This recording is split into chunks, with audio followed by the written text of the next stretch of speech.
This video is brought to you by Miniature Market.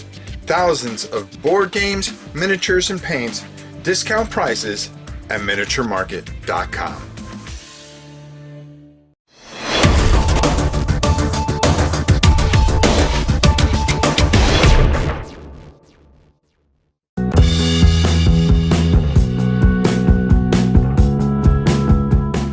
Some of you know, one of the best videos I think we did last year was a video on Nemo's War, and just having Alan Emmerich in there was such an honor. He did such a fantastic job showing me a game I knew nothing about, and sure enough, I love that game. I love that game more than you can ever imagine. But did he stop? No, he doesn't stop. This is why his company is so great. We've taken a look at some of the older stuff. The Alamo Remembers, and of course the Zulu game, which were small box set games, but so contained and yet so fulfilling. They have another game that they came out with back in '86, and that is Drive to Moscow, which is, in my mind, one of the better games that you will ever play. And Frank Chadwick is a complete genius. Okay, let's not beat around the bush there. And when we talk about geniuses, we talk about a series that is really something else. Now, Thunder in the East is just the beginning, and when we come back up, I'm going to talk and give you some thoughts on where I think this is going, what void it fills, and how it goes. But we're going to just take a quick look at these beautiful maps, some of these counters, and just talk a little bit about this. But there's a lot I have to say afterwards, so let's go down to the table.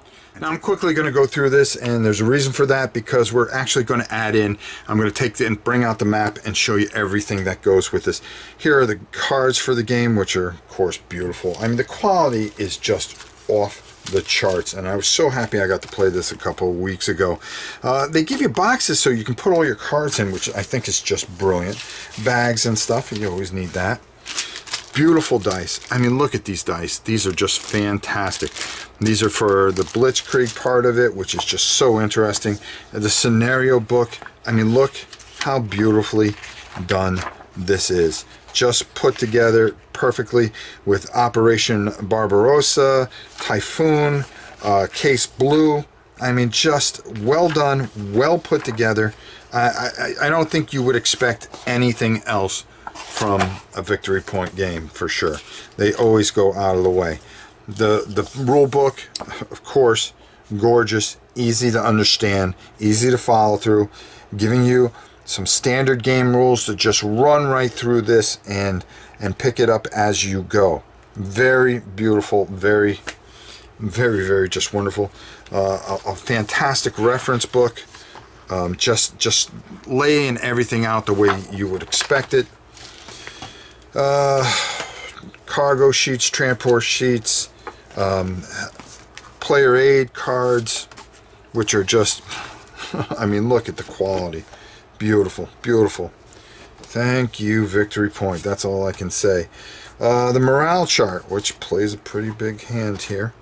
And then, of course, I mean, pretty much, you know your meat and potato ground combat result table. You want to get the odds in your favor, and as we know, Defender Eliminated is one of our favorite things to ever hear, except when it happens to us. The Victory Points play a lot into this.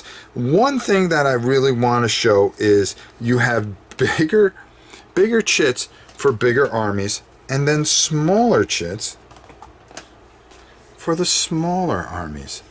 So as you can see the varying size. So how does that play on the map? Just fantastic. And the other thing I really love is these little counters that as you're figuring out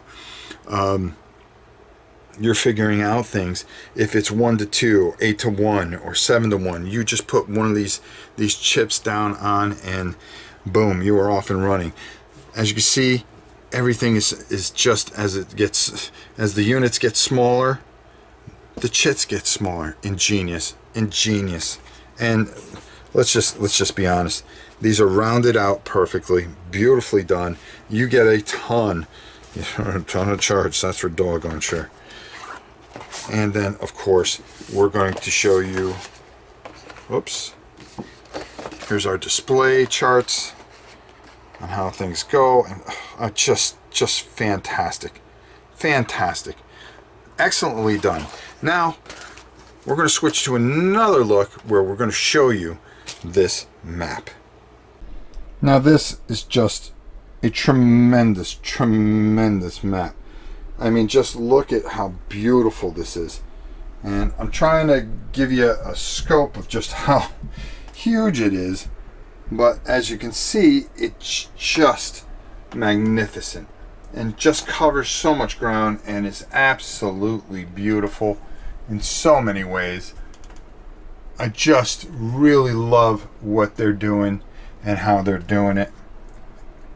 And being able to bring this to you and show you just what they have planned, some of the beauty and just I always talk about theme, and it's here. And it's here. And actually, there's actually two more pieces of the map that I want to show you guys that actually go on here. But actually, I believe most of these are separate battles, if I remember correctly. I could be wrong. And just fantastic. And as far as, you know, I'm not a fan of paper maps, and never have been. I would love to have these mounted. But these are just very well done, where they're just solid. It's not that thin paper. It's a heavier cardstock, and it really works, because you could just you could flatten this out in no time and have this ready to go. All right, so let's go up top and let's talk about Thunder in the East. Now, I gave you a couple of looks at it. I took it out of the box, but I put the map out, and of course we used the new camera, of course, and gave you a nice scan to show you what this was all about. This is fantastic. Now, ETO is the first part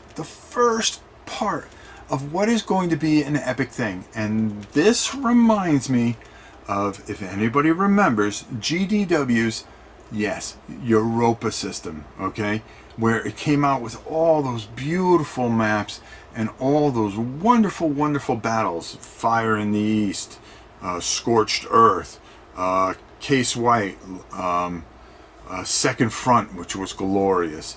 Oh, God, I can't remember the desert scenarios, but I had them all. And we always waited for the rules for Grand Europa. Now, listening to the guys and what they have planned with the Middle Sea, and then, oh God, it's actually on the box here.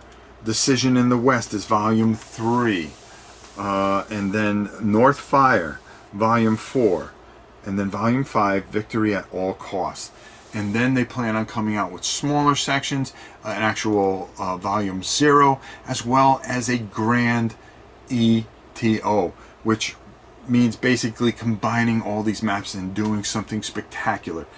I had a chance to play this a couple weeks ago, and all I can tell you is this is absolutely fantastic. After I played it, I went out and I got this copy, which is mint right now, but is going to be punched up pretty soon and for a live playthrough, so you guys can understand the concept here and how this plays out and how magical that they've come up with such a fantastic system.